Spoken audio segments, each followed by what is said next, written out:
5 పూజలు చెప్పారండి. ఈ 5 పూజలు శివాలయంలో చేసిన వాడికి జీవితంలో తిరుగుండదట, ఇక వాడికి పునర్జన్మ కూడా ఉండదని చెప్పారు.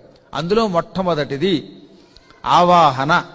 శివుడి దగ్గరికి వెళ్ళగానే ఇలా 2 చేతులు పెట్టి ఆవాహయామి అనండి. ఇది మొదటి పూజ. రెండవది ఏమిటి? ధ్యానం. శివుడికి సంబంధించిన ఏదో ఒక శ్లోకం భక్తితో చదవండి. మీరు ఏ ఆలయానికి వెడితే ఆలయంలో ఉన్నటువంటి దేవుణ్ణి స్తోత్రం చెయ్యండి. స్తోత్రం చాలా గొప్పది. దీనికి ధ్యానము అని పేరు అన్నమాట. భగవంతుణ్ణి వర్ణించేటటువంటి కవిత్వమునకు ధ్యానము అని పేరు. ఆ ధ్యాన శ్లోకాలు చాలా గొప్ప ఉన్నాయి. అందులో ముఖ్యంగా శివుడికి వందే శంభు ఉమాపతి అనే ఒక శ్లోకం ఉంది, చాలా ఇష్టం తెలిసిన. ఇలా ధ్యానం చేయండి గుళ్ళోకి వెళ్ళి. వెంటనే దానివల్ల ఈ జన్మలో కావలసిన భుక్తి లభిస్తుంది. ఇంకా మూడవది ధూపం. ఈశ్వరుడికి అత్యంత ప్రీతిపాత్రమైన ఉపచారములలో మూడవది ధూపం. ధూపం బాగా